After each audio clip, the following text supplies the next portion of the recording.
Hello everyone, welcome है आपका chemistry queen platform के ऊपर। यहाँ पर मैंने आपका चैप्टर नंबर 4 के कार्बोनेट्स कंपाउंड का फर्स्ट पार्ट को अपलोड किया था और आज हम पढ़ेंगे इसका पार्ट बी। तो चलिए स्टार्ट करते हैं आज का लेक्चर। हम लोग आइसोमर्स कंप्लीट कर चुके थे, ठीक है, हमने आइसोमर्स को कंप्लीट कर लिया था। आज हम पढ़ेंगे आइसोमर्स से नेक्स्ट टॉपिक हमारा क्या रहेगा, इलेक्ट्रॉन डॉट स्ट्रक्चर। हाँ जी, इलेक्ट्रॉन डॉट स्ट्रक्चर हमारा क्या रहेगा, टॉपिक रहेगा। देखिए स्टूडेंट्स, ये टॉपिक भी बहुत इंपॉर्टेंट है और लगा के चलिए एक नंबर में आपसे ये क्वेश्चन पूछ लेगा कि आपको क्या बनानी है, इलेक्ट्रॉन डॉट स्ट्रक्चर बनानी है। हाँ जी, जैसे कि यहाँ पर आपसे पूछा हुआ है हाइड्रोजन मॉलिक्यूल, ये सारे आपके एनसीईआरटी के ही एग्जाम्पल दे रखे हैं मैंने। हाइड्रोजन मॉलिक्यूल, कुछ नहीं करना आपको, सिर्फ एक चीज ध्यान रखनी है, यहाँ पर क्या लिखना है, एक हाइड्रोजन, यहाँ पर भी क्या लिखना है, एक हाइड्रोजन। हाइड्रोजन के पास केवल एक ही इलेक्ट्रॉन होता है, इस हाइड्रोजन के पास भी कितने इलेक्ट्रॉन है, एक इलेक्ट्रॉन है।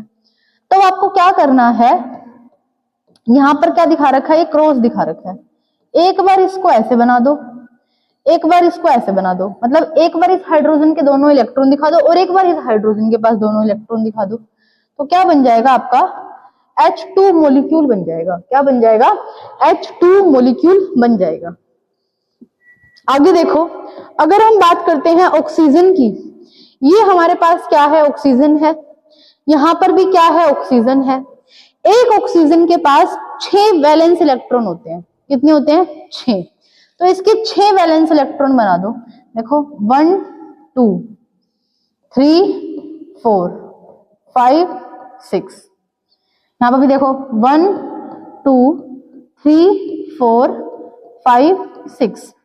बस आपको इसको अरेंजमेंट बनानी आनी चाहिए। अब कोई कहेगा मैडम ऐसे ही क्यों करे, आप इसको ऐसे भी तो बना सकते थे, 1 2 3 4 5 6। बेटा बॉन्ड हमें इसके साथ बनाना है ना, तो बस आप इलेक्ट्रॉन की अरेंजमेंट को ध्यान में रखो, ठीक है। तो ये कैसे बनाएगा, ये इसके साथ मिलके ऐसे बना देगा। इसके पास 8 इलेक्ट्रॉन हो गए, इसके पास भी क्या हो गए, 8 इलेक्ट्रॉन हो गए, ठीक है। तो इसने कैसे बना दिए, 2 बॉन्ड की फॉर्मेशन कर दी। 2 इलेक्ट्रॉन मिलके एक बॉन्ड बनाते हैं, तो 4 इलेक्ट्रॉन मिलके कितने बॉन्ड बनाएंगे, 2 बॉन्ड बनाएंगे। कितने बॉन्ड बनाएंगे, 2 बॉन्ड बनाएंगे। इसका मतलब ये कैसा बॉन्ड बना रहा है, डबल बॉन्ड बना रहा है। ये क्या आ गया, सेम एग्जांपल आ गया। नाइट्रोजन का देख लो, ठीक है, ये एक नाइट्रोजन है, ये एक नाइट्रोजन है। नाइट्रोजन के वैलेंस शेल में 5 इलेक्ट्रॉन होते हैं, 1 2 3 4 5, 1 2 3 4 5। इसको अपनी वैलेंसी कंप्लीट करने के लिए 8 इलेक्ट्रॉन चाहिए, 5 तो है, तो इसका मतलब 3 और लेने पड़ेंगे, 3 और दे देते हैं। कैसे बनाएगा, ऐसे, एक ये वाला बन गया, एक ये वाला बन गया। तो कैसे बन गया, नाइट्रोजन नाइट्रोजन बीच में ट्रिपल बॉन्ड आ गया। 2 इलेक्ट्रॉन मिलके एक बॉन्ड, फिर 4 इलेक्ट्रॉन मिलके 2 बॉन्ड, फिर 6 इलेक्ट्रॉन मिलके 3 बॉन्ड की फॉर्मेशन करेंगे और ये इलेक्ट्रॉन इसके पास यहाँ पर रहेंगे। मैडम जो इलेक्ट्रॉन बॉन्ड में पार्टिसिपेट नहीं करते उन्हें क्या बोलते हैं, लोन पेयर। अकेले पड़े हुए ना, क्या बोलेंगे, लोन पेयर। पेयर क्यों बोला, क्योंकि 2 इलेक्ट्रॉन पड़े हुए हैं, ठीक है, लोन पेयर। तो कोई पूछे नाइट्रोजन मॉलिक्यूल के अंदर कितने बॉन्ड बनते हैं, 3, ऑक्सीजन के अंदर 2, हाइड्रोजन के अंदर 1। तो ये तो सारे किसके एग्जाम्पल थे, होमो एटॉमिक मॉलिक्यूल के थे, मतलब सेम एटम थे। होमो का मतलब होता है सेम, एटॉमिक का मतलब होता है एटम, होमो एटॉमिक के एग्जाम्पल थे। एक और देख लो भाई, मीथेन देखो, ये कार्बन है, कार्बन के पास 4 वैलेंस इलेक्ट्रॉन हैं, 1 2 3 4, 4 वैलेंस इलेक्ट्रॉन हो गए। मीथेन का क्या फॉर्मूला होता है, CH4। कितने चाहिए इसको, 4 इलेक्ट्रॉन और चाहिए मैडम अपना ऑक्टेट कंप्लीट करने के लिए। 4 हाइड्रोजन पकड़ेगा, यहां पर भी 1 इलेक्ट्रॉन है इसके पास, यहां पर भी 1 है, यहां पर भी 1 है, यहां पर भी 1 है। 1 बॉन्ड, 2 बॉन्ड, 3 बॉन्ड, 4 बॉन्ड। देख लो कितने बॉन्ड बन गए, 4 बॉन्ड बन गए। समझ में आ रही बात? फॉर्मेशन ऑफ इथेन ये भी आप देख लो, ठीक है। इथेन स्पेस नहीं है ना, यहाँ पे देखो भाई, इथेन, इथेन, ईथ का मतलब 2 कार्बन, इथेन, ईथ का मतलब 2 कार्बन, एन का मतलब सिंगल बॉन्ड, एन का मतलब सिंगल बॉन्ड, ऐसे ऐसे आपको इसको डिटरमाइन करना है। ईथ का मतलब 2 कार्बन, ये बात हमें समझ में आती है। 2 कार्बन है तो 2 कार्बन लगा दो। एक कार्बन की 4 वैलेंसी होती है, मतलब 4 वैलेंस इलेक्ट्रॉन होते हैं, ऐसे। इसके पास भी 4 होते हैं, ऐसे। एक कार्बन और कार्बन के बीच में तो पक्का बॉन्ड बनेगा, बाकी बचे हुए के साथ हाइड्रोजन को फिक्स कर दो। 1 hydrogen, 2 hydrogen, 3 hydrogen, 1 hydrogen, 2 hydrogen, 3 hydrogen, दिख रहा है? तो कैसा मॉलिक्यूल बन गया? CH3, CH3 क्या बन गया? ईथेन। क्या बन गया?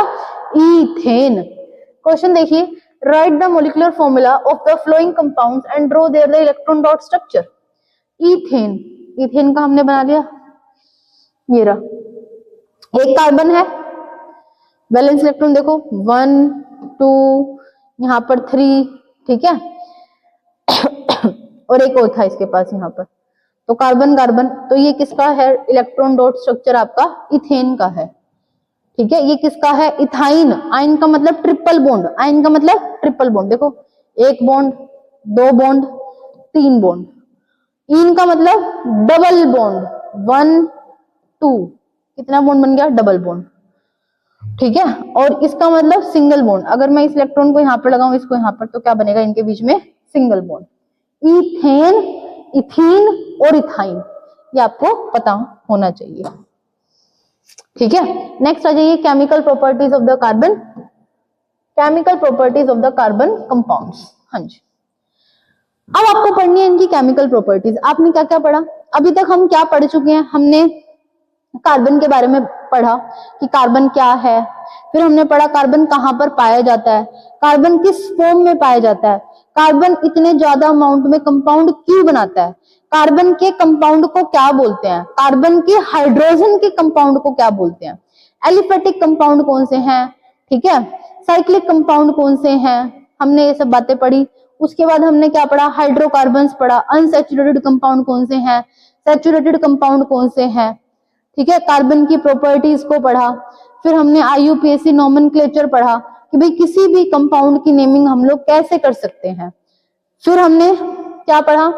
फिर हमने इलेक्ट्रॉन डॉट स्ट्रक्चर के बारे में भी पढ़ा और कुछ कोवेलेंट कंपाउंड की हमने प्रॉपर्टी को भी डिस्कस किया था।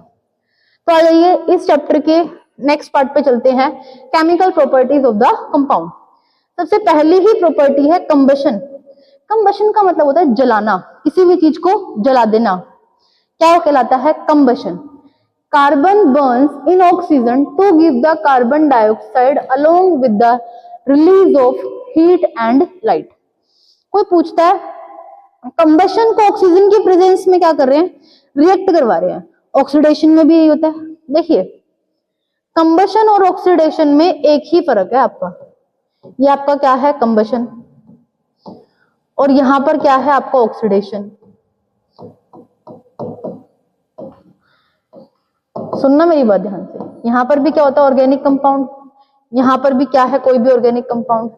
इसकी भी रिएक्शन ऑक्सीजन के साथ, इसकी भी रिएक्शन ऑक्सीजन के साथ हम करवाते हैं। ऑर्गेनिक कंपाउंड का मतलब क्या है? मीथेन हो गया, इथेन हो गया, प्रोपेन हो गया, इथीन हो गया। ऑक्सीजन की प्रेजेंस में दोनों को क्या कर रहे हैं हम लोग? रिएक्ट करा रहे हैं। बट इसका काम जलाना होता है। क्या होता है? जलाना। जलाने के बाद क्या बनेगा? CO2 प्लस में वाटर, CO2 प्लस में वाटर। इसको ऐसे याद रखना, एक इंसान है उसका डेली ऑक्सीडेशन हो रहा है, कब तक होता है? जब तक कि उसका कंप्लीट कंबशन नहीं होता, हो जाता। कंबशन होने के बाद हमारा क्या बनता है? हमारी राख होती है, हम जल जाते हैं, ठीक है। और डेली हमारा क्या हो रहा है? ऑक्सीडेशन। कंबशन और ऑक्सीडेशन में यही फर्क है कि कंबशन का एंड प्रोडक्ट हमेशा CO2 प्लस में वाटर बनेगा। जब जब किसी भी कंपाउंड का कंबशन होगा तो उसका एंड प्रोडक्ट क्या बनेगा? CO2 प्लस में वाटर। बट ऑक्सीडेशन में कभी भी CO2 प्लस में वाटर नहीं बनता, कोई भी आपको ऑक्सीडाइज प्रोडक्ट बन सकता है, इसमें मेन डिफरेंस ये है, ठीक है। देखिए कार्बन प्लस में O2, CO2 प्लस में हीट एंड लाइट। हीट का मतलब क्या है, यहाँ पर आपके वाटर वेपर्स आपके बन जाते हैं, हीट की फॉर्म में बाहर निकल जाते हैं। मीथेन का कंबशन करा रहे हैं, ठीक है। मीथेन का क्या करवा रहे हैं, कंबशन CO2 प्लस में वाटर। ये क्या है आपका एल्कोहल, क्या है एल्कोहल। एल्कोहल का क्या करवा रहे हैं, कंबशन करा रहे हैं, एल्कोहल को जला रहे हैं और क्या बन रहा है आपका CO2 प्लस में वाटर प्लस में हीट एंड लाइट।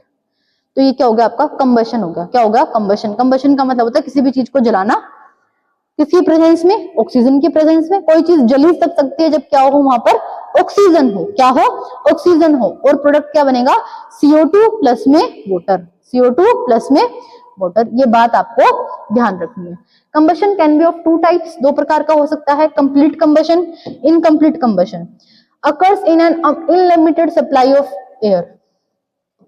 जब हम एयर को भरपूर मात्रा में क्या करते हैं, सप्लाई करते हैं भरपूर मात्रा में, ऑक्सीजन इन अ पर्टिकुलर, मतलब ऑक्सीजन भर भर के देते हैं। Here the hydrocarbon will burn out completely, यहाँ पर कंप्लीट क्या होता है, वो जल के राख हो जाता है with the oxygen and leave only the by product water and carbon dioxide, like burning of candle, ठीक है, बर्निंग ऑफ कैंडल। मतलब हम किसी भी चीज को क्या कर रहे हैं, यहाँ पर जला रहे हैं और कंप्लीटली वो चीज बर्न हो रही है, हमारा CO2 बन रहा है, साथ में क्या बन रहा है, वाटर बन रहा है। एग्जाम्पल आप दे सकते हैं, क्या, burning of candle. Incomplete combustion का क्या मतलब होता है, देख लीजिए। इनकम्प्लीट कंबशन होता है टेक्स प्लेस कब होता है, when the air is unlimited supply, जब हम ऑक्सीजन भरपूर मात्रा में नहीं दे पाते हैं या फिर कंप्लीट ऑक्सीजन नहीं दे पाते हैं। Due to lack of oxygen the fuel will not completely this in turn produce the carbon monoxide and soot inside of the carbon dioxide like the burning of paper। जैसे कि for an example आप एक मोमबत्ती को जला रहे हो, मोमबत्ती की आपको क्लीन फ्लेम दिखती है, देखो ये मैंने एक बना दी मोमबत्ती और इसकी आपको क्या दिखती है, क्लीन फ्लेम दिखती है ऐसे। इसका मतलब क्या है, इसका कंप्लीट कंबशन है। जबकि आप एक पेपर को जलाते हो, कुछ समय के बाद वो बुझ जाती है उसकी आग, और वहां पर क्या दिखती है आपको, सूटी फ्लेम दिखती है। कैसे दिखती है, कागज कैसे होता है, काला काला, सूटी फ्लेम वहां पे क्या होती है, प्रोड्यूस होती है। या फिर आप और एग्जांपल ले सकते हो, जैसे कि आपकी मम्मी कई बार खाना बनाती है, ठीक है, प्रेशर कुकर के अंदर, तो कई बार आपके जो बर्तन होते हैं नीचे से वो काले हो जाते हैं। कैसे हो जाते हैं, काले हो जाते हैं। इसका मतलब क्या है, उन्हें कंप्लीट फ्यूल नहीं मिला बर्न करने के लिए। इसका मतलब ये है कि जिस गैस पे आप खाना बना रहे हो, उस गैस का जो वो बर्नर है, ठीक है, वो क्या हो गया, उसके छिद्र बंद हो गया, कंप्लीट सप्लाई नहीं हो रही किसकी, फ्यूल की। वहां पर भी क्या सा एग्जांपल है, इनकम्प्लीट कंबशन। लाइक आप काजल बनाते हो, ब्लैक शूटिंग, क्या है वो, इनकम्प्लीट कंबशन। क्या है, incomplete combustion. Combustion and it's flame, combustion and its flame, flame formation, a flame is produced only when the gaseous substance burn। वो बोल रहे हैं कि फ्लेम बनती कब है, जब गैसियस सब्सटेंस के होते हैं आपके बर्न होते हैं। कैसे बर्न होते हैं, गैसियस सब्सटेंस, गैसियस सब्सटेंस जब आपके बर्न होते हैं तो आपकी क्या बनती है, फ्लेम बनती है। क्या बनती है, फ्लेम। फ्लेम का मतलब होता है आपको वो क्लीन फ्लेम दिखाई देती है। कोल एंड चारकोल कब बनता है, burn without a flame emitting red glow and heat as they lack volatile substance. ठीक है, क्या बन जाता है, कोल या चारकोल कब बनता है, यानी जब आप किसी भी कंपाउंड को जला रहे हो बट उसमें फ्लेम नहीं होती प्रोड्यूस। देखा आपने, ऐसे कुछ कंपाउंड होते हैं जिन पे आप आग लगाते हो बट उसकी फ्लेम नहीं बनती। क्या नहीं बनती, उसकी फ्लेम नहीं बनती, ठीक है, बट वो कैसे चमकते हैं, रेड ग्लो। कोयला देखा आपने कभी, कोयले को अगर आप जलाते हो तो उसमें फ्लेम नहीं बनती बट वो रेड कलर का आपको चमकता हुआ दिखाई देता है। ठीक है, बिकॉज दे लैक, उनके अंदर क्या प्रेजेंट नहीं होते, वोलेटाइल सब्सटेंस प्रेजेंट नहीं होते। वोलेटाइल का मतलब होता है जो वोलेटाइल हो जाए, भाप बन के बाहर निकल जाए, भाप बन के बाहर निकल जाए, उनके पास प्रेजेंट ही नहीं है। जिसके पास गैस प्रेजेंट है, जिसके पास वोलेटाइल सब्सटेंस प्रेजेंट है, वही किसको प्रोड्यूस कर सकते हैं, फ्लेम को प्रोड्यूस कर सकते हैं। Yellow candle flame, yellow candle flame का क्या मतलब होता है, caused by the incomplete combustion leading to the carbon soot particles glowing. कुछ आपकी फ्लेम अगर आपने देखी होगी, कई बार आपकी पीली फ्लेम बनती है, येलो फ्लेम बनती है, और कई बार आपकी ब्लू फ्लेम बनती है। ब्लू फ्लेम जब भी बनती है तो कंप्लीट कंबशन है, येलो फ्लेम बनती है तो इनकम्प्लीट कंबशन है, और जब भी येलो फ्लेम बनती है ना वो कालस छोड़ती है साथ में। जैसे कि फॉर एन एग्जाम्पल, आप किसको आग लगा रहे हो, पेपर को आग लगा रहे हो, मतलब कोई भी कागज है उसमें जला दिया, उसकी ब्लू फ्लेम नहीं बनेगी, उसकी पीले रंग की फ्लेम बनेगी, येलो कलर की सूटी फ्लेम होगी। कैसी फ्लेम होगी? येलो कलर की सूटी फ्लेम होगी। तो ये बात आपको ध्यान रखनी है, ठीक है। तो कंबशन मैंने आपको बता दिया, 3 प्रकार का होता है, आपका 2 प्रकार का होता है, complete combustion and incomplete combustion. आ जाइए नेक्स्ट, ऑक्सीडेशन। क्या आएगा? Oxidation. Carbon compounds can be easily oxidised on combustion, ठीक है, ऑन कंबशन। यहाँ पे क्या लिखा हुआ है? इसका क्या मतलब है? कोई भी आपके ऑर्गेनिक कंपाउंड्स है, ठीक है, कोई भी आपके क्या है, ये मान लो मेरे पास क्या है, इथेनॉल है। क्या है? इथेनॉल है। एक चीज तो आप याद रखिए, मैं एक क्लास में भी बार बार बताती हूँ, देखना भाई, कई बार क्वेश्चन गलत ना होए, याद रखो। एल्केन है, एल्कीन है, एल्काइन है, कुछ भी है, अगर इनको ऑक्सीजन मिल जाए तो क्या बनाएंगे? अल्कोहल। क्या बनाएंगे? अल्कोहल। अगर अल्कोहल को ऑक्सीजन मिल जाए तो क्या बनाएंगे? एल्डिहाइड। एल्डिहाइड, या फिर क्या बनाएंगे? कीटोन। और इनको ऑक्सीजन मिल जाए तो क्या बनाएंगे? एसिड। क्या बनाएंगे? एसिड। और अगर एसिड को भी ऑक्सीजन मिल जाए तो क्या बनेगा हमारा? CO2। क्या बनेगा? CO2। हमें यहां से यहां तक जाना है। कहां से? एल्केन से CO2 तक की जर्नी तय करनी है। एल्केन से CO2 तक की जर्नी को ही क्या बोलते हैं? कंबशन। बट कंबशन से पहले जो आपके प्रोडक्ट बन जाते हैं उसी को क्या बोलते हैं? ऑक्सीडेशन। क्या बोलते हैं? ऑक्सीडेशन। ये बात आपको पता होनी चाहिए, ठीक है। जैसे कि ये क्या है? अल्कोहल है। अब मुझे क्या करवाना है? इसका ऑक्सीडेशन। ऑक्सीडेशन का मतलब क्या होता है? किसी ना किसी ऑक्सीडाइजिंग एजेंट की प्रेजेंस में होता है, ठीक है। ये क्या है? हमारा ऑक्सीडाइजिंग एजेंट। ये हमारे ऑक्सीडाइजिंग एजेंट है KMnO4। क्या है? ये एक ऑक्सीडाइजिंग एजेंट है मैडम। आप कहोगे मैडम ऑक्सीडाइजिंग एजेंट कौन होते हैं? ऑक्सीडाइजिंग एजेंट वो एजेंट होते हैं जो खुद का रिडक्शन करते हैं बट सामने वाले का ऑक्सीडेशन करते हैं। खुद का रिडक्शन करते हैं। कैसे पता चला? क्योंकि जो KMnO4 है ना, ये अपनी एक ऑक्सीजन निकाल के किसको दे देता है? इस अल्कोहल को दे देता है। किसको दे देता है? इस अल्कोहल को दे देता है, और ये किस में कन्वर्ट हो जाता है? एसिड में कन्वर्ट हो जाता है। अल्कोहल से एसिड बन रहा है, किसकी प्रेजेंस में? ऑक्सीडाइजिंग एजेंट की प्रेजेंस में। कौन सा ऑक्सीडाइजिंग एजेंट? याद रखना है भाई, एल्केलाइन KMnO4 एंड एसिडिफाइड, ठीक है। एक कौन सा है?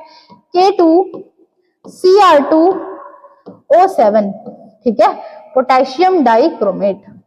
Potassium dichromate. देखो KMnO4 alkaline oxidise alcohol to acid. Alcohol से क्या बनाते हैं? एसिड की फॉर्मेशन करते हैं। आइए नेक्स्ट चलते हैं, एडिशन रिएक्शन। क्या है? Addition reaction. इसका क्या मतलब है? किसी में कुछ ऐड करना है, किसी में कुछ ऐड करना है, इसी को क्या बोलते हैं? Addition reaction. किसमें क्या ऐड करें? हमेशा अनसैचुरेटेड कंपाउंड में हमारी रिएक्शन चलती है। कौन सी? Addition reaction. कौन सी चलती है? Addition reaction. हमेशा नहीं बोलूंगी, और भी कंपाउंड होते हैं, ठीक है। देखना भाई, यहाँ पे ये हमारे पास क्या है? एक कंपाउंड है, दिख रहा है आपको? देखो ये मेरे पास क्या है? एक एल्कीन है। क्या है? एक एल्कीन। इसको ऐसे भी लिख सकते हैं। ऐसे मैंने क्यों बनाया? क्योंकि यहाँ पर क्या प्रेजेंट है? हाइड्रोजन। यहाँ पे भी क्या प्रेजेंट है? हाइड्रोजन, हाइड्रोजन, हाइड्रोजन, ठीक है। क्या है? ये एल्कीन है। क्यों बोला एल्कीन? क्योंकि कितने बॉन्ड है? 2 बॉन्ड है। The addition of hydrogen to an unsaturated hydrocarbon to get a saturated hydrocarbon in the presence of nickel and palladium catalyst is known as hydrogenation reaction। आपकी बुक में एक एग्जांपल दे रखा है hydrogenation का। Hydrogenation का मतलब होता है हाइड्रोजन को ऐड करवाना, किसके ऊपर? अनसैचुरेटेड कार्बन के ऊपर, ताकि वो अनसैचुरेटेड से सैचुरेटेड में कन्वर्ट हो जाए। ठीक है, ये देखो ये H2 है, ये बॉन्ड तोड़ के यहाँ पर भी H लगा दिया, यहाँ पर भी H लगा दिया, देख लो बेशक से, ये बॉन्ड तोड़ के यहाँ पर भी H लगा दिया और यहाँ पर भी क्या लगा दिया, H लगा दिया। किसकी प्रेजेंस में? निकल और पैलेडियम की कैटलिस्ट की प्रेजेंस। मैडम ये कैटलिस्ट क्या होते हैं? कैटलिस्ट वो होते हैं जो रेट ऑफ रिएक्शन को बढ़ाने का काम करते हैं। जैसे कि मान लो किसी भी रिएक्शन को होने के लिए 10 घंटे लग रहे हैं, तो कैटलिस्ट की प्रेजेंस में वो रिएक्शन आपकी कुछ मिनटों में हो सकती है। क्या हो सकती है? कुछ मिनटों में हो सकती है। रेट ऑफ रिएक्शन को क्या कर रही है? कम कर रही है। तो रिएक्शन आपको ध्यान रखनी है। हाँ जी, पेपर में क्वेश्चन आता है फॉर्मेशन ऑफ ए वेजिटेबल घी। घी की फॉर्मेशन कीजिए किससे? ऑयल से। ऑयल से क्या बनाना है? घी बनाना है। देख लीजिए, वेजिटेबल ऑयल से हम क्या बना रहे हैं? घी बना रहे हैं। ठीक है, तो जितने भी आपके एल्कीन हैं, एल्काइन हैं, उन्हें क्या बोलेंगे? ऑयल। और एल्केन को क्या बोलते हैं? घी। घी का मतलब क्या है? जो जम जाते हैं, जो आपके क्या होते हैं? फ्रीज हो जाते हैं। ठीक है, इसलिए एल्केन्स को पैराफिन्स भी बोलते हैं। एल्केन्स घी हो गया, डालडा घी हो गया, वैसलीन हो गई, ये सारे क्या हैं? आपके एल्केन्स हैं। क्या है? एल्केन्स। ये रिएक्शन याद रखोगे ना भाई? ठीक है, आगे देखो, सब्स्टिट्यूशन रिएक्शन। सब्स्टिट्यूशन मतलब सब्स्टिट्यूट करते हैं। क्या करते हैं? सब्स्टिट्यूट करते हैं in the presence of sunlight. Sunlight की प्रेजेंस में। याद रखना, सब्स्टिट्यूशन रिएक्शन कहां पर होती है? आपकी सनलाइट की प्रेजेंस में होती है। Chlorine is added to the hydrocarbons. Chlorine को ऐड किया जाता है किसके ऊपर? हाइड्रोकार्बन्स के ऊपर। This reaction is very fast and chlorine replace the. देखो ये क्लोरीन का मॉलिक्यूल है, देखो Cl Cl, ये एक हाइड्रोजन को हटा देता है और क्या लग जाता है? क्लोरीन लग जाता है। क्या लग जाता है? क्लोरीन लग जाता है। तो इस रिएक्शन को क्या बोलते हैं? सब्स्टिट्यूशन रिएक्शन बोलते हैं। क्या बोलते हैं? सब्स्टिट्यूशन रिएक्शन बोलते हैं। किसके प्रेजेंस में होती है? सनलाइट की प्रेजेंस में होती है। क्या नाम था? मीथेन। क्या नाम बन गया? क्लोरोमीथेन। क्या बन गया? क्लोरोमीथेन। लिख भी सकते हो भाई एग्जामिनर के लिए। मीथेन क्या नाम बन गया इसका? क्लोरोमीथेन। क्लोरोमीथेन। ठीक है, चलो भाई आ जाइए। हमने 4 रिएक्शन कवर कर ली। कौन कौन सी? Combustion, oxidation, addition, substitution. ये 4 आपकी केमिकल रिएक्शंस थी। इसके बाद आपकी 2 की प्रॉपर्टी आती है, इथेनॉल की और इथेनोइक एसिड की। फिर आपका आता है सोप एंड डिटर्जेंट। ठीक है, देखना भाई, इथेनॉल क्या फॉर्मूला होता है बताइए? CH3CH2OH। ये बात आपको ध्यान रखनी है। मॉलिक्यूलर फॉर्मूला क्या है? C2H5OH। नेचर कैसा है इसका? न्यूट्रल। न्यूट्रल का मतलब क्या है? ना ही तो एसिडिक है और ना ही बेसिक है। फिजिकल प्रॉपर्टी देख लीजिए, ethanol is a liquid at room temperature. सही बात है भाई। It is soluble in water all the proportion. क्यों इथेनॉल पानी में सोल्यूबल है? क्योंकि पानी का भी नेचर कैसा है? पोलर। और अल्कोहल का भी कैसा नेचर है? पोलर। दोनों का पोलर नेचर होने की वजह से दोनों एक दूसरे के अंदर क्या है? सोल्यूबल है। Commonly known as alcohol, it is the active ingredient in the alcoholic drinks. हाँ जी, इसको आम भाषा में हम लोग अल्कोहल या फिर दारू भी बोलते हैं। ठीक है, क्यों? क्योंकि ये अल्कोहलिक ड्रिंक्स के अंदर क्या है? एक्टिव इंग्रेडिएंट है। It is a good solvent, ये बहुत अच्छा सॉल्वेंट है। Used in medicine like tincture iodine. Iodine का क्या, इसका क्या मतलब है? अल्कोहल के अंदर क्या है? यहां पर आप ऐसे लिख सकते हैं, आयोडीन इन अल्कोहल। अल्कोहल में आयोडीन है, इसका मतलब अल्कोहल क्या है? सॉल्वेंट। और आयोडीन क्या है? सोल्यूट। सोल्यूट और सॉल्वेंट का क्या मतलब होता है? जो सोल्यूट प्लस में सॉल्वेंट दोनों मिलकर क्या बनाते हैं? सॉल्यूशन की फॉर्मेशन करते हैं। सोल्यूट हमेशा लेसर अमाउंट में होता है और सॉल्वेंट हमेशा लार्जर अमाउंट में होता है, ज्यादा अमाउंट में होता है, ग्रेटर अमाउंट में होता है। ठीक है, कफ सिरप्स एंड टॉनिक्स के अंदर क्या करते हैं? इसका यूज करते हैं। रिएक्शन विद सोडियम, आइए अब इसकी रिएक्शन देख लेते हैं। ये क्या है? इनकी केमिकल रिएक्शंस है। Ethanol react with the sodium. देखो ये क्या है? मेरे पास इथेनॉल है, यहाँ पे देखो CH3CH2OH की रिएक्शन मैंने किसके साथ करा दी? सोडियम के साथ। किसके साथ करवा दी? सोडियम के साथ। यहां पर देखना। अब मेरे को एक बात बताओ, ऑक्सीजन कैसी है, ज्यादा इलेक्ट्रोनेगेटिव है। ऑक्सीजन पहली बात क्या है, नॉन मेटल है। नॉन मेटल कैसे होते हैं, ये लगा के चलो भिखारी होते हैं, उनके पास कुछ नहीं होता, तो किसी से कुछ लेना पसंद करेंगे, अपने ऊपर सदा ही नेगेटिव चार्ज रखते हैं, हमेशा इसका काम ही नेगेटिव चार्ज रखने का है। अगर इसने नेगेटिव चार्ज रख लिया अपने ऊपर तो इसके ऊपर पक्का पॉजिटिव होगा, ठीक है। तो ये इसको हटा के किसको ले लेती है, इस Na को ले लेती है, देखो इस Na को ले लेती है और साथ में क्या रिलीज करती है, हाइड्रोजन गैस रिलीज करती है। ये बात आपको याद रखनी है। Dehydration of ethanol, important reaction है ये वाली। डिहाइड्रेशन, डी का मतलब होता है रिमूवल, हाइड्रेशन का मतलब होता है पानी, पानी का बाहर निकलना, किससे, इथेनॉल से। अगर कोई चीज किसी में से निकल रही है तो वो मॉलिक्यूल कैसे हो रहा है, वो कंपाउंड कैसे हो रहा है, कंडेंस हो रहा है, मतलब कुछ ना कुछ चीज उसमें जुड़ रही है, ठीक है। देखो हाँ जी, यहां पर देखना एक बार, ये देखो CH3CH2OH, ये है। हमें इसमें से क्या निकालना है, डिहाइड्रेशन करना है। तो देखो मैं क्या इसको ऐसे नहीं लिख सकती क्या, देखना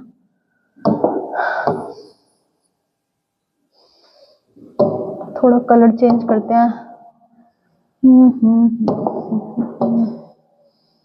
देखो ऐसे लिख सकते हैं CH2 एक H, CH2OH, बात तो सेम ही है ना। CH3 CH2OH बात सेम है। तो क्या निकाल सकते हैं हम इसमें से, पानी निकाल सकते हैं। क्या निकाल सकते हैं, पानी। वाटर को निकाल दिया, बचे हुए को जोड़ दिया। देखो अब यहाँ पे भी CH2 रह गया, यहाँ पे भी CH2 रह गया, पकड़ के इनको जोड़ दो ऐसे, और साथ में क्या निकल गया, वाटर। किसके प्रेजेंस में होता है, कोंक H2SO4 की प्रेजेंस में होता है। कितने टेम्परेचर पर होता है, 443 केल्विन पर होता है।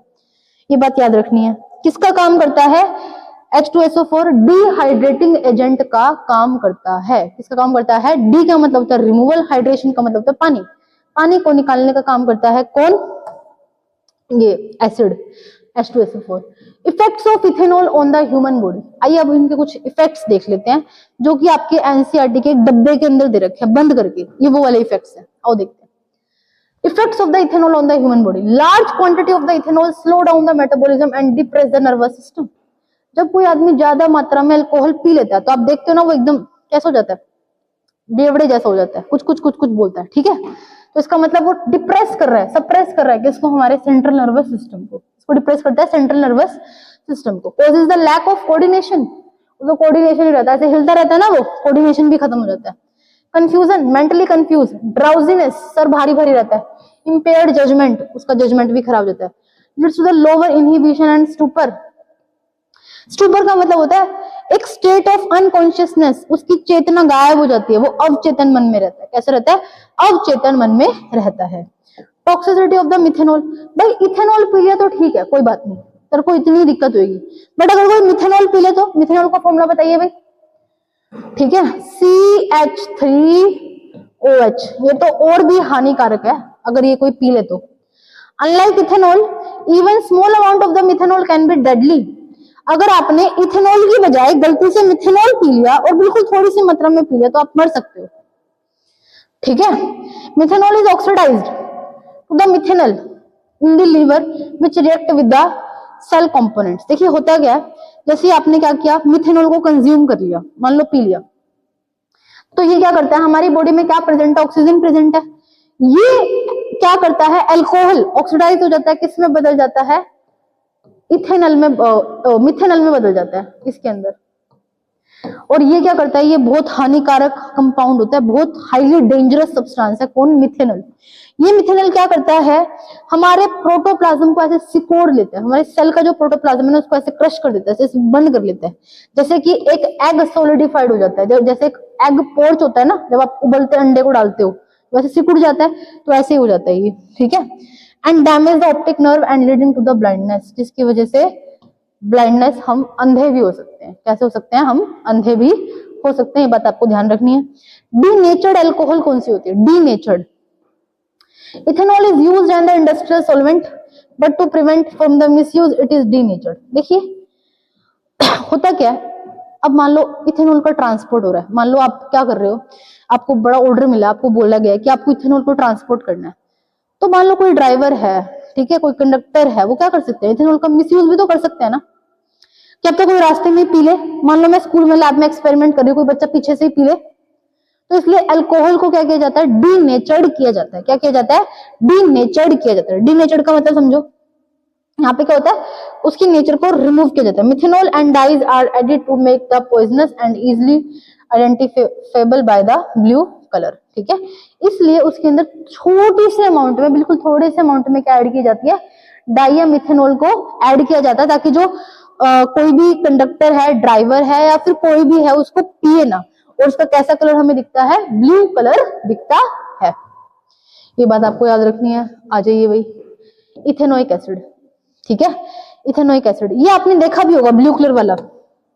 आपको जब भी आप इंजेक्शन लगवाने के लिए जाते हो तो वो कुछ आपको ठंडा ठंडा से लगाता है ना, लगाता है, किसी ने देखा है, वो लगाता है। वो क्या है, वो इथेनॉल ही तो है। वो क्या है, इथेनॉल। कैसे इथेनॉल है, डीनेचर्ड। आ जाओ भाई, ethanoic acid, basic property commonly known as acetic acid, ठीक है भाई, belongs to the carboxylic acid group, ये भी बात सही है। मॉलिक्यूलर फॉर्मूला क्या है, देखो गलत दे रखा है, CH3C डबल बॉन्ड OH, ठीक है। नेचर कैसा है इसका, एसिडिक, क्यों भाई, एसिड ही है तो। 5 से 8% solution in water is known as vinegar. या भी कुछ दिन पहले मैं एक्सपेरिमेंट करी थी, ठीक है, तो मैंने देखा कि जो मैंने एसिटिक एसिड को लिया और ऐसे खोला, और खोलने के ना बिल्कुल ही 3 मिनट्स के बाद वो जमने लग गया, ठीक है, क्योंकि उसके अंदर क्या प्रेजेंट होता है, used as a preservative in pickle. देखो देखो, मेल्टिंग पॉइंट इसका कितना है, 290 kelvin and freezes in the winter. मैं सर्दियों में एक्सपेरिमेंट करी थी और वो बिल्कुल जम गया था। Hence it is known as glacial acetic acid। क्या बोलते हैं इसको, ग्लेशियल एसिटिक एसिड बोलते हैं। वीक एसिड है as compare to mineral acids, ठीक है, does not fully ionize in water. Acidic acid कैसा है, एक वीक एसिड है जिसका कंप्लीटली आयनाइजेशन नहीं होता। आ जाइए, reactions of the ethanoic acid देख लीजिए।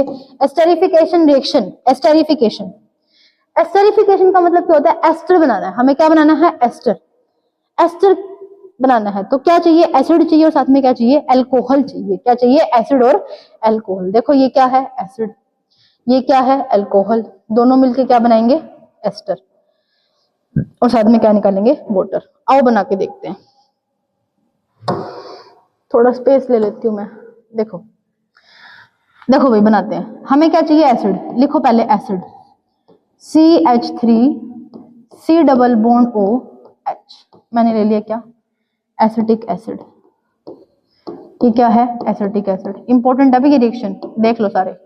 प्लस में हमें क्या चाहिए, इथेनॉल। क्या चाहिए, इथेनॉल, लिखो, यहां से लिखना स्टार्ट करो, CH3CH2OH। ये बात आपको ध्यान रखनी है। इसका OH और इसका H ऐसे निकाल दो, पकड़ के खींच के निकाल दो, ठीक है। निकालने के बाद इसको जोड़ दो, बचे हुए को क्या करना है, जोड़ना है। जोड़ो इसको, CH3C डबल बॉन्ड O,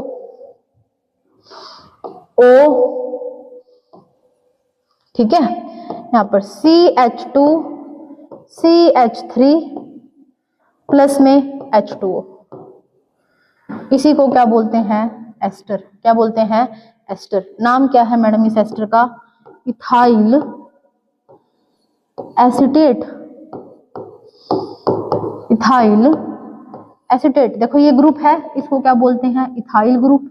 इसको क्या बोलते हैं, एसीटेट ग्रुप। क्या बोलते हैं, एसीटेट ग्रुप। तो ऐसे याद रखना है आपको, ठीक है। हाँ जी, देखो ये देख सकते हो, ये रिएक्शन आपकी ऐसे दिखा रखी है, ये मैंने आपको बता दी। कहाँ पे यूज होता है भाई इसका, कहाँ पे होता है ये एस्टर, कैसा होता है, स्वीट स्मेलिंग होता है। यूज इन परफ्यूम, परफ्यूम बनाने में इसका इस्तेमाल किया जाता है, और फ्लेवरिंग एजेंट बनाने में इसका यूज किया जाता है। एस्टर में से फ्रूटी स्मेल आती है, ठीक है। सेपोनिफिकेशन रिएक्शन, सेपोनी का मतलब क्या है, सोप बनाना। क्या बनानी है हमें, soap. Process of converting ester into a salt of carboxylic acid by treating them with a base. देखो ये क्या था, इथाइल इथेनेट या फिर इथाइल एसीटेट, ठीक है। देखो जो मैंने अभी बनाया था ना, इसकी रिएक्शन आप किसके साथ करा दो, बेस के साथ। किसके साथ करवा दो, ऐसे इस बेस के साथ करवा दो। अगर आप इस बेस के साथ करवाओगे, इसके ऊपर क्या है पॉजिटिव, इसके ऊपर क्या है नेगेटिव, इसके ऊपर क्या है नेगेटिव और इसके ऊपर क्या है पॉजिटिव, इसके नेगेटिव को इसके पॉजिटिव के साथ जोड़ दो और इसके पॉजिटिव को इसके नेगेटिव के साथ जोड़ दो, काम बन जाएगा हमारा। देखो CH3 C double bond O, ठीक है, यहां पर क्या आएगा Na, प्लस में वो क्या बच गया CH2, ठीक है, यहां पर, और यहां पर क्या आ गया ये OH। देख रहे हो, ये जो हमारा एस्टर बना था, अगर एस्टर की रिएक्शन में किसी बेस के साथ करा देती हूं तो मेरा क्या बनता है, अल्कोहल बनता है, और क्या बनता है, sodium salt of acid, carboxylic acid हमें देखने को मिलता है। बस स्टूडेंट्स आपको ये रिएक्शन लर्न करनी है, बिल्कुल ध्यान में रखनी है, जैसे जैसे मैं आपको बता रही हूँ वैसे वैसे बनाते जाना, इसमें कोई भी कभी दिक्कत नहीं आएगी, ठीक है। तो ये हमारा क्या बन गया, सोप बन गई, क्या बन गई हमारी सोप, देखो, ठीक है। रिएक्शन विद बेस, बेस के साथ रिएक्शन देख लो भाई, अगर किसी एसिड की रिएक्शन बेस के साथ कराते हैं तो क्या बनता है, सॉल्ट, क्या बनता है, सॉल्ट। बस कुछ नहीं करना, देखो इसके ऊपर नेगेटिव, इसके ऊपर पॉजिटिव, इसके ऊपर पॉजिटिव, इसके ऊपर नेगेटिव, नेगेटिव के साथ पॉजिटिव जोड़ दो और पॉजिटिव के साथ नेगेटिव जोड़ दो, आपका प्रोडक्ट बन जाएगा। Reaction with carbonates and hydrogen carbonates, अरे ये तो वही रिएक्शन है ना जो हम चैप्टर नंबर 2 में पढ़ के आए थे। देखो अगर किसी एसिड की रिएक्शन मेटल कार्बोनेट या बाई कार्बोनेट के साथ कराते हैं तो क्या बनता है, सॉल्ट, क्या बनता है, सॉल्ट, प्लस में वाटर, प्लस में CO2, क्या बनती है, CO2। तो ये वही रिएक्शन है, ठीक है। ये आपके लिए होमवर्क है, complete the flowing chemical reaction. देखो ये क्या है आपका, ये क्या है एस्टर, प्लस में ये क्या है बेस, क्या बनेगा, एस्टर की रिएक्शन बेस के साथ कराएंगे तो क्या बनेगा आपका, sodium salt of carboxylic acid plus में अल्कोहल, और ये क्या है एसिड और ये क्या है बेस, क्या बनेगा, सोल्ट प्लस में वाटर, ये क्या है अल्कोहल और ये क्या है एसिड, क्या बनेगा, एस्टर प्लस में वाटर।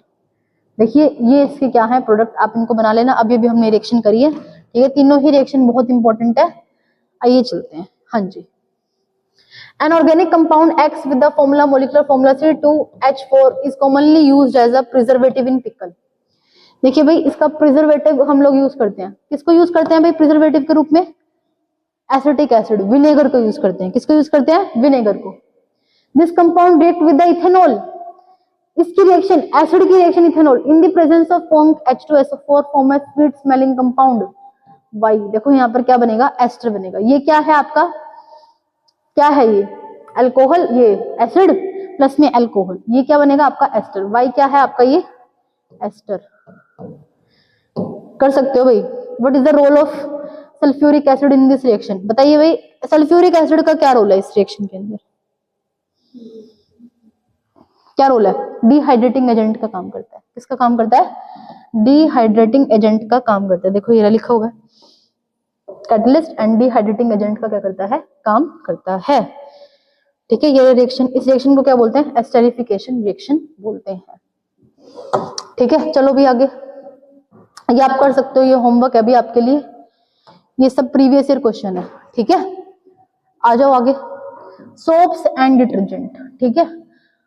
सोप्स एंड डिटर्जेंट, ये देखो ये आपकी एनसीईआरटी की पिक डाली हुई है सेम, ठीक है, ये आपकी एनसीईआरटी की पिक है ना, ठीक है। सोप्स एंड डिटर्जेंट, आओ देखते हैं। देखो structure and the functional group of the soap, आपको इसके बारे में पता होना चाहिए। देखो soaps are the sodium and potassium salt of long chain of carboxylic acid. Soap की डेफिनेशन लर्न करेंगे भाई, क्या है, sodium and potassium salt of long chain of carboxylic acid. Soap molecule have two ends, देखो ये एक soap का molecule है, देखो ये एक सोप का मॉलिक्यूल है, दिख रहा है भाई, ठीक है। ये क्या है, सोप का मॉलिक्यूल है, एक तो इसका हाइड्रोफिलिक एंड है और एक कैसा है, हाइड्रोफोबिक। ये क्या है इसका हाइड्रोफिलिक और ये क्या है, हाइड्रोफोबिक, ठीक है। ये कैसा है आपका हाइड्रोफोबिक, हाइड्रोफोबिक, हाइड्रो का मतलब होता है पानी, फोबिक का मतलब होता है डर, जिस एंड को पानी से डर लगता है उसे क्या कहते हैं, हाइड्रोफोबिक। और ये क्या है, हाइड्रोफिलिक, हाइड्रोफिलिक ये पानी में रहना पसंद करता है, ठीक है, ये बात समझ में आ गई। Formation of a micelles in water, soap molecules arrange themselves to form the micelle. बात ये होती है मिसेल का मतलब क्या है? मिसेल का मतलब ये होता है कि पानी के अंदर सोप का मॉलिक्यूल अपने आप को किस तरीके से अरेंज करता है, क्योंकि सोप दो एंड से मिलके बना हुआ है, एक तो हाइड्रोफोबिक से और एक हाइड्रोफिलिक से। हाइड्रोफोबिक, उसे पानी से डर लगता है, मतलब उसकी टेल जो है वो पानी के कांटेक्ट में आना पसंद नहीं करती, बट जो उसका हेड है वो पानी के कांटेक्ट में आना पसंद करता है। तो देखिए कैसे करता है, ठीक है, hydrophobic tell inward and trapping the oil. देखो इसलिए जो इसकी टेल है ना वो कहां पर है, इनवर्ड है। कहां पर है, इनवर्ड। यहां से क्वेश्चन आएगा भाई, मैं पहले बता रही हूँ, यहां से क्वेश्चन आएगा 1 नंबर में, अगर उसमें क्या बोलते हैं एमसीक्यू में, वो क्वेश्चन उलझाएगा hydrophilic tail face outward trapping water. तो ये आपको पता होना चाहिए, लाइन इंपॉर्टेंट है भी अपने आप में, ये सारी की सारी। हाइड्रोफोबिक टेल कहां पर होती है, अंदर, और हाइड्रोफोबिक हेड कहां पर होता है, बाहर। क्यों बाहर है, क्योंकि बाहर क्या है, पानी है। मान लो आपने एक बर्तन लिया, बर्तन में क्या था, पानी, ठीक है, बर्तन में क्या था, पानी। अब आपने क्या डाल दिया, उसमें डिटर्जेंट डाल दिया, तो डाल दिया डिटर्जेंट, या फिर आपने सोप डाल दी, तो उसके मॉलिक्यूल्स कैसे होंगे, उसका सिर कहां पर होगा, बाहर की तरफ। क्यों, क्योंकि बाहर क्या है, पानी, और सर उसके पानी को पसंद करता है। उसकी टेल क्या होगी, अंदर की तरफ, क्योंकि टेल पानी से नफरत करती है। तो ये बात आपको ध्यान रखनी है, टेल कहां पर है, अंदर, और हाइड्रोफोबिक हेड कहां पर है, आउटवर्ड। ये देख सकते हैं, ये कहां पर है आपका, आउटवर्ड, ठीक है। Micelle help in emulsify and the remove dirt along the easy washing. Cleansing of action देख लो फटाफट से। हाँ जी, देखो ये दिखा भी रखा है ये मैंने, ये सोप का मॉलिक्यूल है, आप ऐसे बना सकते हैं, ठीक है, ऐसे सेम बना सकते हैं। Most dirt oily greasy does not dissolve in water, ठीक है। जनरली क्या होता है, मान लो आपकी मम्मी, कभी ऐसे देखा आपने कि आपके इतने गंदे कपड़े हैं और पानी में सिर्फ डुबा के रख दिया और कहेंगे कि कपड़े साफ हो जाए, ऐसा तो नहीं होगा। क्यों, क्योंकि उसके ऊपर गंदगी लगी होती है, और गंदगी कैसी होती है हमारी, गंदगी कैसी होती है, नॉन पोलर नेचर की होती है, उसमें ऑयल प्रेजेंट होता है, ठीक है। So form the micelle around the dirt and breaking into a smaller particle, the dirt is suspended in a water and easily rinsed away, ठीक है। Soap micelle scatter the light making the soap solution appear cloudy. ये देख सकते हैं भाई, ये हमने क्या लिया, एक टब ले लिया, टब में क्या डाल दिया, गंदे कपड़े डाल दिए, क्या डाल दिए, गंदे कपड़े, और साथ में हमारे पास क्या थे, ये क्या था, यहाँ पे हमारा सोप था, क्या था, सोप था, ठीक है, क्या था, सोप। तो यहाँ पर जो आपका सोप का मॉलिक्यूल अरेंज हुआ है, यहाँ पर तो कौन आके रुकेगा, यहाँ पे डर्ट ट्रैप होगी, कौन होगी, डर्ट, कौन ट्रैप होगी, डर्ट आपकी क्या होगी, ट्रैप होगी। इस तरीके से आपके कपड़े क्या हो जाएंगे, धुल जाएंगे। आगे देखो, सोप्स एंड डिटर्जेंट में क्या डिफरेंस है, आओ इसको देख लेते हैं एक बार। Molecules of the soap are the sodium and the potassium salt of long chain of acid. सही बात है भाई, किसका सोल्ट है, कार्बोक्सिलिक एसिड है, किसका, sodium and potassium salt of. जबकि डिटर्जेंट क्या है, sodium salt of sulphonic acid. वहां पे कौन सा एसिड है, कार्बोक्सिलिक, यहाँ पे कौन सा एसिड है, सल्फोनिक, SO3H है भाई, यहाँ पे SO3H है, और वहां पे कौन सा है, C डबल बॉन्ड OH, ठीक है। और अमोनियम सोल्ट है with chloride and bromide ions. ये बात आपको ध्यान रखनी है। Not so effective in hard water, hard water में क्या नहीं है, इफेक्टिव नहीं है, अभी मैं बताऊंगी हार्ड वाटर क्या होता है। It is effective in hard water, relatively weak, ये इतने अच्छे से साफ नहीं करती कपड़ों को। आप देखते हैं पहले लोग क्या करते थे, उससे बिनोले वाली साबुन से साफ करते थे कपड़े, देखा आपने कभी, तो वैसे स्कम सा प्रोड्यूस कर देती थी, ठीक है। दे हैव अ स्ट्रॉन्ग, अब तो सबके घर में क्या यूज होता है, सर्फ डिटर्जेंट यूज होता है। Soaps are biodegradable but most of them are non biodegradable. तो ये 4 पॉइंट आपको बिल्कुल लर्न होने चाहिए सोप और डिटर्जेंट को, ठीक है। हाँ जी, हमारा लास्ट आ गया क्या topic, hard water versus soft water. इसको और देख लेते हैं फटाफट से, हार्ड वाटर क्या है और सॉफ्ट वाटर क्या है। गलती से लिख दिया क्या, थोड़ा सा मिसप्रिंट हो गया भाई यहाँ पे,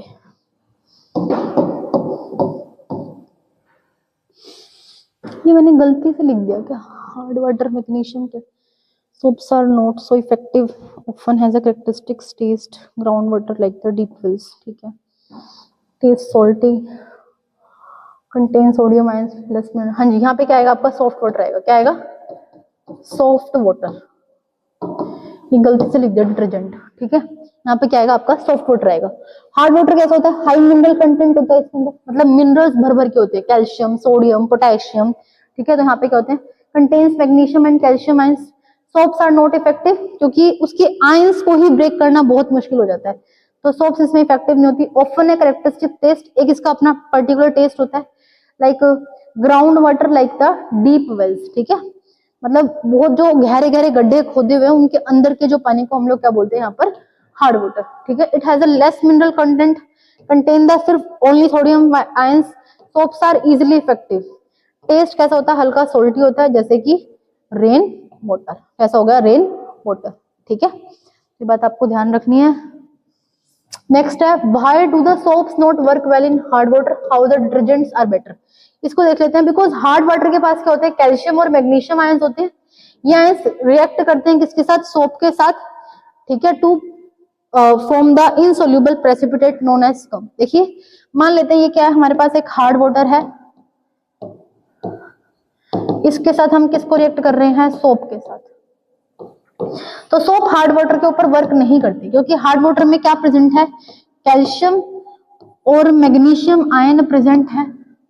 जैसे ही ये सोप के साथ कंबाइन करने की कोशिश करते हैं तो ये क्या करते हैं, एक इनसोल्यूबल प्रेसिपिटेट बना देते हैं, इनसोल्यूबल प्रेसिपिटेट, इनसोल्यूबल पीपीटी बना देते हैं, जिसका क्या नाम है, स्कम। क्या नाम है, स्कम। मतलब ऐसे चिप चिप चिप चिप, जैसे आप कभी देखा भी होगा, ऐसे कपड़ों पे साफ करते हैं, तो सरफ में ऐसा नहीं होता, डिटर्जेंट में ऐसा नहीं होता, बट साबुन में ना वो स्कम की फॉर्मेशन हो जाती है। किसकी फॉर्मेशन होती है, स्कम की। This comes sticky to the cloth surface and reducing the efficiency of the soap. Detergent do not form the scum in hard water because they are made up of the salt of sulfonic acid which do not react with the calcium and magnesium ion. ये आपको बात समझनी है।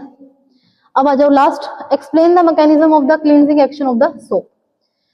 ठीक है, आज हमारी अब लास्ट स्लाइड रहेगी आज की हमारी। Soaps are sodium and potassium salt of fatty acid such as sodium citrate.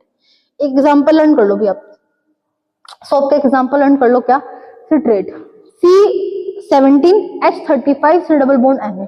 Soap molecules के दो एंड, एक तो हाइड्रोफिलिक एंड एक हाइड्रोफोबिक एंड है। Step in cleansing action, when the soap is dissolved in water their hydrophilic attach to the water molecule. जो उसका sir है वो किसके साथ अटैच होगा, पानी के मॉलिक्यूल्स के साथ, और हाइड्रोफोबिक किसके साथ अटैच होगा, डर्टी सरफेस के साथ।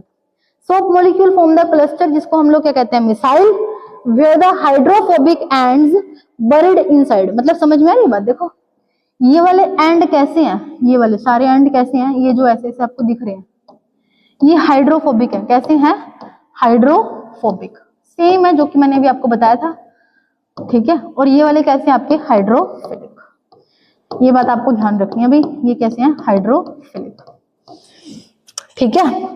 On rinsing with the water the micelles are washed away and carrying the dirt and grease with them, ठीक है। तो इस तरीके से हमारे कपड़ों से मैल क्या होता है, छूट जाता है। तो स्टूडेंट्स यहाँ पर हम लोगों ने अपना वन शॉट जो है कार्बोनेट्स कंपाउंड का कवर कर लिया है।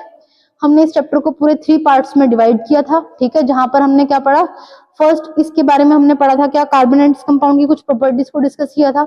फिर हमने क्या किया, यहाँ पर इसी कुछ केमिकल प्रॉपर्टीज के बारे में पढ़ा, और लास्ट में हमने क्या पढ़ा, सोप्स एंड डिटर्जेंट। तो स्टूडेंट्स इसके बाद हम लोग स्टार्ट करेंगे अपनी बायो के अंदर मैं कल आपको पढ़ाऊंगी लाइफ प्रोसेस। तो स्टूडेंट्स आज के लिए इतना ही, मिलते हैं अपनी नेक्स्ट वीडियो के अंदर। Thanks for watching.